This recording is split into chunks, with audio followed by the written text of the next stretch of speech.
हाँ बेटा, अगला क्वेश्चन है 8th क्वेश्चन। 8th क्वेश्चन का आप आंसर किवें देवांगे? Consider the following species.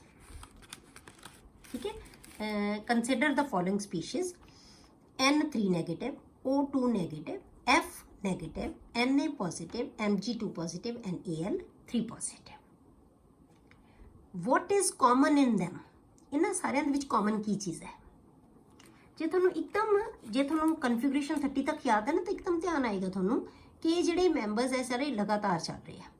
7 number, 8 number, 9 number, फिर 11, 12, 13। हुण तुसीं देखो कि इन्हां च कॉमन की चीज़ है? इहदा नंबर 7 है, इन्हें 3 इलैक्ट्रॉन गेन किए हुए है। इलैक्ट्रॉन कितने हो गए? 10। इहदा नंबर 8 है, 2 इलैक्ट्रॉन इन्हें गेन किए हुए है। कितने इलैक्ट्रॉन हो गए बेटे? 10। इहदा नंबर 9 है, इन्हें 1 इलैक्ट्रॉन गेन किया हुआ है। तो कि नंबर कितना हो गया? इलैक्ट्रॉन कितने हो गए? 10।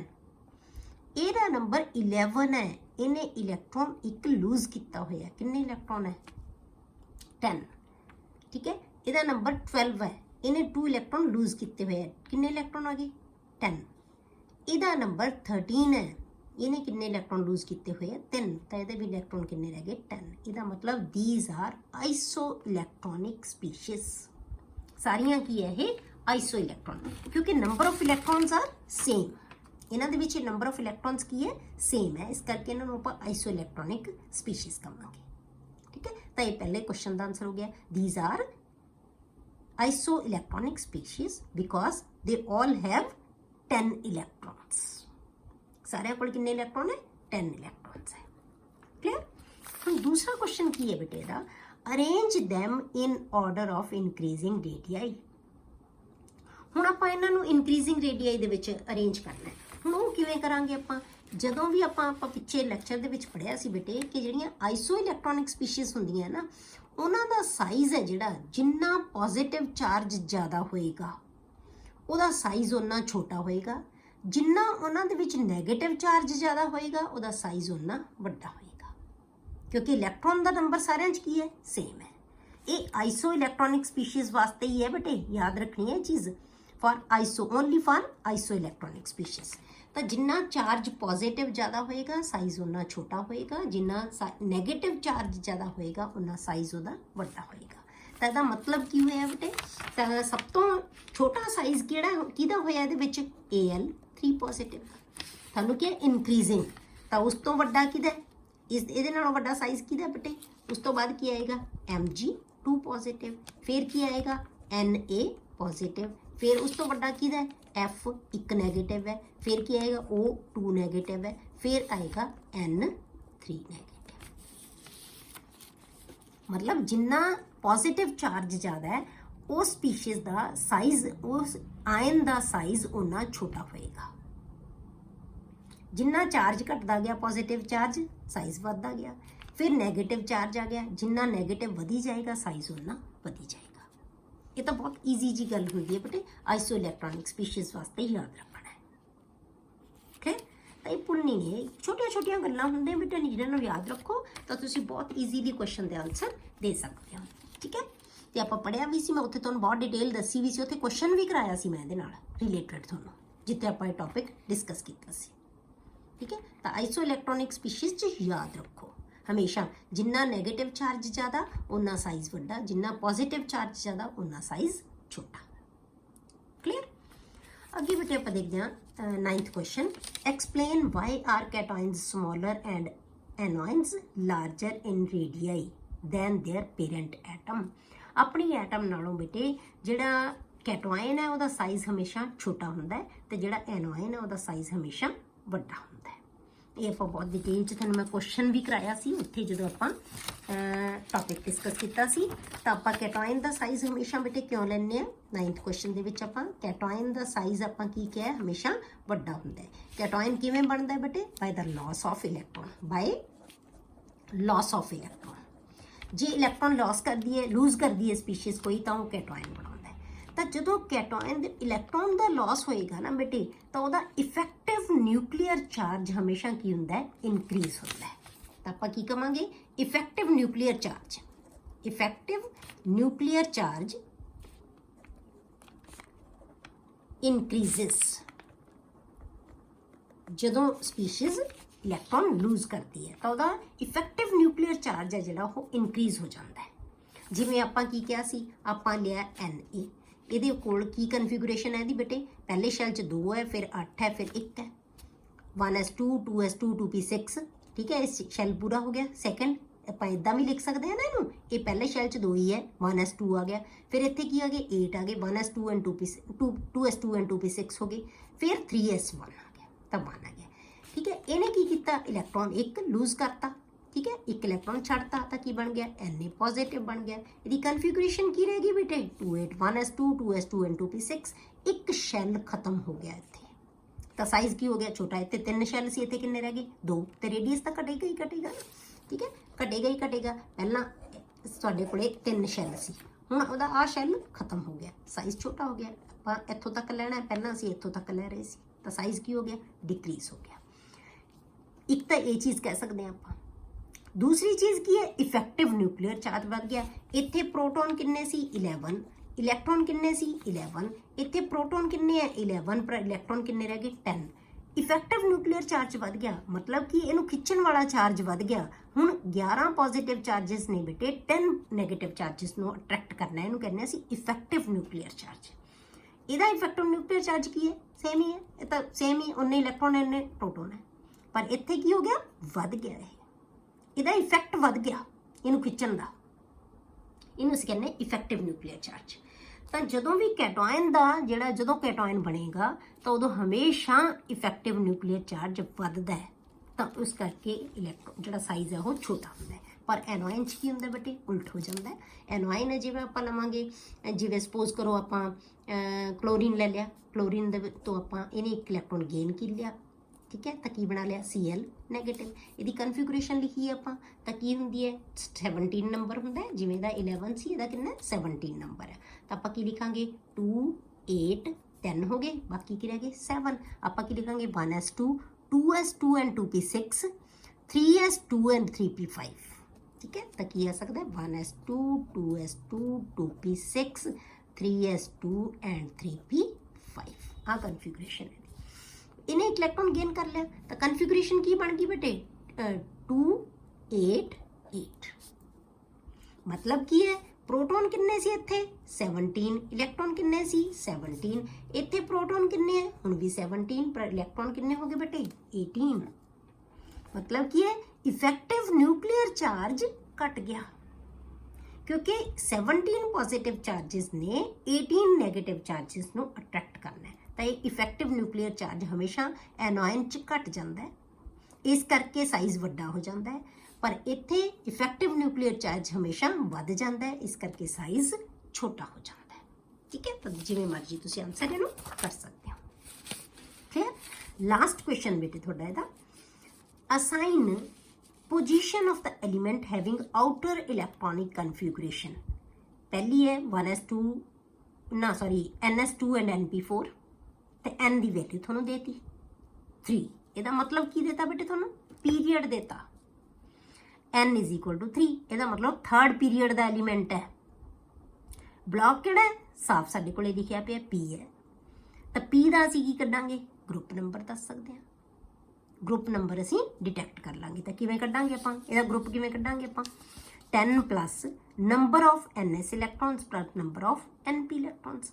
n ਦੀ ਵੈਲਿਊ ਹੈ ਸਾਡੀ ਸੇਮ ਹੈ, n ਹੀ ਹੈ ਦੋਨਾਂ 'ਚ, ਤਾਂ ਇਹਨਾਂ ਨੂੰ ਜੋੜ ਦਿਓ ਤਾਂ ਗਰੁੱਪ ਨੰਬਰ ਕਿੰਨਾ ਬਣ ਗਿਆ ਬੇਟੇ 16, 10 ਪਲੱਸ 6। ਕਲੀਅਰ।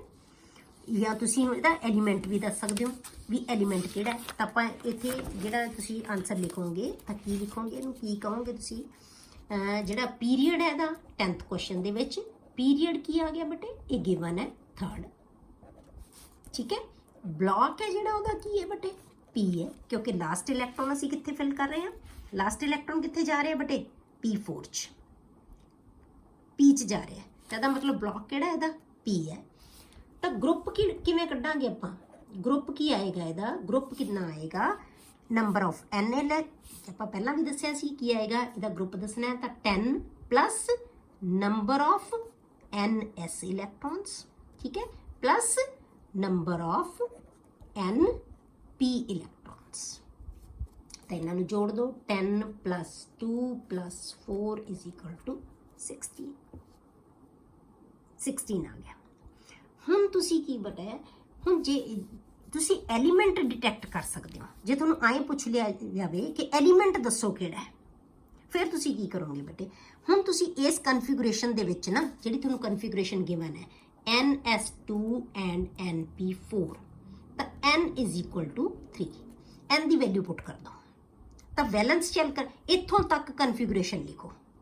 ਠੀਕ ਹੈ, ਤਾਂ ਕੀ ਕਨਫੀਗੂਰੇਸ਼ਨ ਲਿਖਾਂਗੇ ਬੇਟੇ ਅਸੀਂ 1s2 2s2 2p6 ਇੱਥੋਂ ਤੱਕ ਤਾਂ ਲਿਖਦੇ ਜਾਓ 3 ਤੱਕ ਆ ਜਾਓ। ਹੁਣ ਆਪਾਂ ਕੀ ਲਿਖਣਾ ਹੈ 3s2 ਠੀਕ ਹੈ 3 ਤੇ ਆ ਗਿਆ ਆਪਾਂ 3s2 ਐਂਡ 3p4 n ਦਾ ਮਤਲਬ ਲਾਸਟ ਵਾਲਾ n ਦੇਤਾ ਤੁਹਾਨੂੰ n ਤੱਕ ਲਿਖਣੀ ਹੈ n 3 ਤੱਕ ਲਿਖਣੀ ਹੈ ਕਨਫੀਗੂਰੇਸ਼ਨ। ਤਾਂ 3 ਦੇ ਵਿੱਚ ਤੁਹਾਨੂੰ ਦਿੱਤੇ ਹੋਏ ਹੈ ns2 ਹੈ ਤੇ np4 ਹੈ ਮਤਲਬ 3s2 ਤੇ 3p4 ਵੈਲੈਂਸ ਸ਼ੈਲ ਕਨਫੀਗੂਰੇਸ਼ਨ ਗਿਵਨ ਹੈ 3s2 ਐਂਡ 3p4 ਤਾਂ ਇੱਥੋਂ ਤੱਕ ਲਿਖਦੇ ਜਾਓ ਤੁਸੀਂ ਕਨਫੀਗੂਰੇਸ਼ਨ। ਹੁਣ ਤੁਸੀਂ ਇਹਦਾ ਐਟੋਮਿਕ ਨੰਬਰ ਕੱਢ ਸਕਦੇ ਹੋ ਤਾਂ ਕੀ ਆਏਗਾ ਸਾਰੇ ਇਲੈਕਟ੍ਰੋਨਸ ਨੂੰ ਜੋੜ ਦਿਓ ਉਹ ਕੀ ਹੈ ਉਹਦਾ ਐਟੋਮਿਕ ਨੰਬਰ ਹੈ ਕਿਉਂਕਿ ਇਹ ਆਇਨ ਹੈ। ਠੀਕ ਹੈ, ਚਾਰਜ ਤਾਂ ਤੁਹਾਨੂੰ ਕਿਹਾ ਹੀ ਨਹੀਂਗਾ। ਠੀਕ ਹੈ, ਤੇ ਕਿੰਨਾ ਬਣ ਗਿਆ ਇਹ 10 + 2 12 12 + 4 16 ਤਾਂ ਐਟੋਮਿਕ ਨੰਬਰ ਆ ਗਿਆ 16। ਤਾਂ ਐਟੋਮਿਕ ਨੰਬਰ 16 ਕਿਹਦਾ ਹੁੰਦਾ ਬੇਟੇ, ਮੈਂ ਤੁਹਾਨੂੰ ਕਿਹਾ ਕਿ ਯਾਦ ਰੱਖਣਾ 16 ਕਿਹਦਾ ਹੁੰਦਾ ਸਲਫਰ ਦਾ। ਤਾਂ ਦਾ ਐਲੀਮੈਂਟ ਇਜ਼ ਸਲਫਰ ਕਿਉਂਕਿ ਤੇ Z ਦੀ ਵੈਲਿਊ ਕਿੰਨੀ ਆ ਗਈ ਸਾਡੇ ਕੋਲੇ ਬੇਟੇ 16। ਕਲੀਅਰ, ਬਸ ਸਿਰਫ ਲਾਸਟ ਕਨਫੀਗੂਰੇਸ਼ਨ ਤੁਹਾਨੂੰ ਦੇਤੀ ਮਤਲਬ 3s2 ਐਂਡ 3p4 ਕਲੀਅਰ।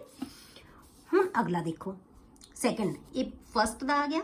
ਹੁਣ ਸੈਕੰਡ ਸਾਡੇ ਕੋਲੇ ਕੀ ਗਿਵਨ ਹੈ ਬੇਟੇ, ਇਹ ਗਿਵਨ ਹੈ ਤੁਹਾਨੂੰ n-1 d2 and ns2 and n = 4। ਪਹਿਲਾਂ ਇਹਦੇ 'ਚ ਹੀ ਫਿਲ ਕਰੋ ਤਾਂ ਆਪਾਂ ਨੂੰ ਕੀ ਦਿੱਤਾ ਹੋਇਆ n-1 d ਕਿੰਨੇ ਇਲੈਕਟ੍ਰੋਨ ਹੈ 2 and ns2 n = 4 n = 4 value put ਕਰ ਦਿਓ ਤਾਂ ਕੀ ਰਹਿ ਗਿਆ n ਚੋਂ 1 ਘਟਾਓ 4 ਚੋਂ 1 ਘਟਾਓ ਕੀ ਰਹਿ ਗਿਆ 3 3d2 ਐਂਡ n ਕਿੰਨਾ ਹੈ 4 4s2 ਆਹ ਵੈਲੈਂਸ ਸ਼ੈਲ ਕਨਫੀਗੂਰੇਸ਼ਨ ਹੈ।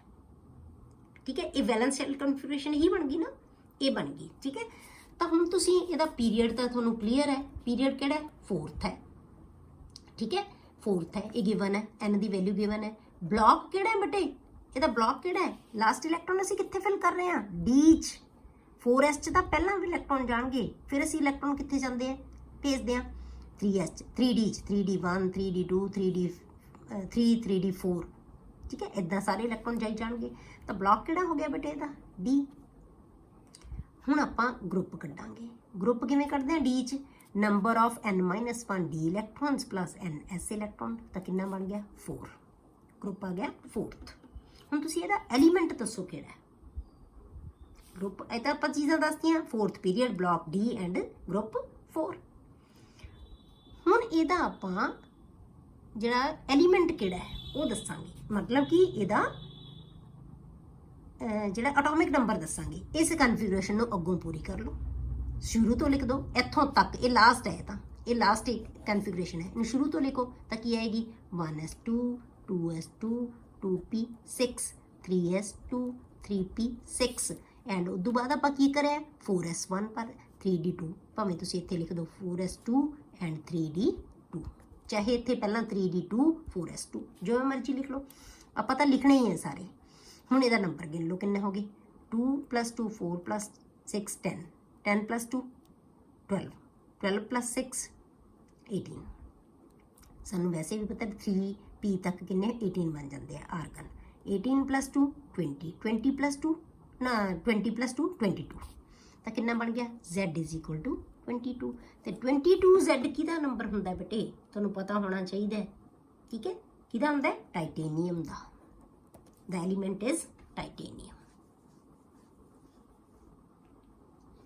ਜੇ ਸਾਨੂੰ ਵੈਲੈਂਸ ਸ਼ੈਲ ਕਨਫੀਗੂਰੇਸ਼ਨ ਪਤਾ ਹੈ ਨਾ ਤਾਂ ਅਸੀਂ ਸਾਰੀ ਕਨਫੀਗੂਰੇਸ਼ਨ ਲਿਖ ਸਕਦੇ ਹਾਂ, ਇਹ ਦੋ ਮੂਰਲੀ ਤਾਂ ਅਸੀਂ ਲਿਖ ਹੀ ਸਕਦੇ ਹਾਂ। ਅਦਰਵਾਈਜ਼ ਕੀ ਲਿਖੋਗੇ ਪੀਰੀਅਡ ਕਿਹੜਾ ਹੈ ਦਿੱਤੀ ਹੋਈ n ਦੀ ਵੈਲਿਊ 4th ਹੈ, ਬਲੌਕ ਕਿਹੜਾ ਹੈ ਜਿੱਥੇ ਲਾਸਟ ਇਲੈਕਟ੍ਰੋਨ ਜਾ ਰਿਹਾ ਹੈ d ਹੈ, ਗਰੁੱਪ ਕਿਹੜਾ ਹੈ ਜੇ ਡੀ ਦੇ ਉੱਤੇ ਡਿਪੈਂਡ ਕਰੇਗਾ। ਡੀ ਦਾ ਅਸੀਂ ਗਰੁੱਪ ਕਿਵੇਂ ਕੱਢਦੇ ਹਾਂ n-1 D electrons plus ns electrons, ਦੋਨਾਂ ਦੇ ਨੰਬਰ ਨੂੰ ਜੋੜ ਦਿਓ ਤਾਂ ਉਹ ਗਰੁੱਪ ਨੰਬਰ ਹੋਏਗਾ। ਮੈਂ ਤੁਹਾਨੂੰ ਕਿਹਾ ਗਰੁੱਪ ਨੰਬਰ ਡੀ ਦੇ ਕਿੱਥੋਂ ਤੱਕ ਹੁੰਦੇ ਆ 3rd ਤੋਂ 12th ਤੱਕ। ਠੀਕ ਹੈ, ਅਗਲਾ ਤਾਂ ਬਹੁਤ ਹੀ ਕਲੀਅਰ ਜਿਹਾ ਕੁਐਸਚਨ ਹੈ ns1 for n is equal to 2, n is equal to 2। ਇਹਦਾ ਮਤਲਬ ਹੁਣ ਇਹਦੀ ਕਨਫੀਗਰੇਸ਼ਨ ਕੀ ਲਿਖਾਂਗੇ ਬੇਟੇ ਆਪਾਂ, ਜੇ ਆਪਾਂ ਥਰਡ ਪਾਰਟ ਇਹਦਾ ਲਿਖਣਾ ਹੋਵੇ ਤਾਂ ਕੀ ਆਏਗਾ ਸਾਡੇ ਕੋਲੇ ns ਕਿੰਨਾ ns1 for n is equal to 2, ਮਤਲਬ ਇੱਥੋਂ ਤੱਕ ਇਹਦੀ ਵੈਲਿਊ ਹੈ ਜਿਹੜੀ ਉਹ ਕੀ ਹੈ 2s1 ਹੈ। ਵੈਲੈਂਸ ਸ਼ੈਲ ਕਨਫੀਗਰੇਸ਼ਨ ਆ ਹੈ। ਠੀਕ ਹੈ, n ਦੀ ਵੈਲਿਊ ਪੁੱਟ ਕਰ ਦੋ ਬਸ ਇੱਥੇ, ns1 ਮਤਲਬ 2s1 ਬਣ ਗਿਆ। ਤਾਂ ਇਹਦਾ ਪੀਰੀਅਡ ਹੈ ਜਿਹੜਾ ਕੀ ਹੋ ਗਿਆ ਸੈਕਿੰਡ। ਠੀਕ ਹੈ, ਬਲੌਕ ਕਿਹੜਾ ਹੋ ਗਿਆ ਬੇਟੇ ਇਹਦਾ s, ਕਿਉਂਕਿ ਲਾਸਟ ਇਲੈਕਟ੍ਰੋਨ s 'ਚ ਜਾ ਰਿਹਾ ਹੈ। ਤਾਂ ਗਰੁੱਪ ਕਿਹੜਾ ਹੋਏਗਾ ਬੇਟੇ ਇਹਦਾ, ਉਹ ਕੀ ਹੋਏਗਾ ਜਿਹੜਾ s ਦਾ ਕਿਵੇਂ ਕੈਲਕੂਲੇਟ ਕਰਦੇ ਆ ਨੰਬਰ ਆਫ ns ਇਲੈਕਟ੍ਰੋਨਸ, ਤਾਂ ਕੀ ਆਏਗਾ 1। ਇੱਦਾਂ ਡਿਟੈਕਟ ਕਰਤਾ। ਹੁਣ ਤੁਸੀਂ ਇਹਦਾ ਐਲੀਮੈਂਟ ਵੀ ਦੱਸ ਸਕਦੇ ਹੋ। ਐਲੀਮੈਂਟ ਕਿਵੇਂ ਦੱਸੋਗੇ ਜੇ ਤੁਸੀਂ ਇਸ ਕਨਫੀਗਰੇਸ਼ਨ ਨੂੰ ਪੂਰੀ ਕਰ ਦੋਗੇ। ਲਾਸਟ ਇਹ ਵਾਲੀ ਹੈ, ਇਹਦੇ ਅੱਗੇ ਵਾਲੀ ਕਨਫੀਗਰੇਸ਼ਨ ਲਿਖ ਲਓ ਤਾਂ ਕੀ ਆਏਗਾ 1s2, ਬਸ 1s2 2s1, ਇੱਥੋਂ ਤੱਕ ਕੀ ਆਉਣੀ ਹੈ। ਹੋਰ ਤਾਂ ਹੀ ਲਿੰਕ ਇਲੈਕਟ੍ਰੋਨ, ਤਾਂ ਨੰਬਰ ਕਿੰਨਾ ਆ ਗਿਆ 3। ਤਾਂ ਐਲੀਮੈਂਟ ਕਿਹੜਾ ਹੋ ਗਿਆ ਲੀਥੀਅਮ। 3 ਨੰਬਰ ਕਿਹਦਾ ਹੁੰਦਾ ਬੇਟੇ ਲੀਥੀਅਮ ਦਾ। ਤਾਂ z ਇਜ਼ ਇਕੁਅਲ ਟੂ 3, ਜਿੰਨੇ ਇਲੈਕਟ੍ਰੋਨ ਉਹ z ਦਾ ਨੰਬਰ ਹੈ, ਕਿਉਂਕਿ ਅਸੀਂ ਉਨੇ ਇਲੈਕਟ੍ਰੋਨ ਫਿਲ ਕਰਦੇ ਹਾਂ ਨਾ ਜਦੋਂ ਕਨਫੀਗਰੇਸ਼ਨ ਲਿਖਦੇ ਹਾਂ ਜਿੰਨਾ z ਦਾ ਨੰਬਰ ਹੁੰਦਾ। ਤਾਂ ਫਿਰ ਕੀ ਬਣ ਗਿਆ ਐਲੀਮੈਂਟ ਹੈ ਜਿਹੜਾ ਉਹ ਕੀ ਹੈ ਲੀਥੀਅਮ। ਠੀਕ ਹੈ, ਇਹ ਹੋ ਗਏ ਬੇਟੇ ਤੁਹਾਡੇ ਕੁਐਸਚਨਸ। ਇਸ ਤਰ੍ਹਾਂ ਨਾਲ ਤੁਸੀਂ ਜਿਹੜੇ ਕੁਐਸਚਨ ਆ ਉਹ ਸੋਲਵ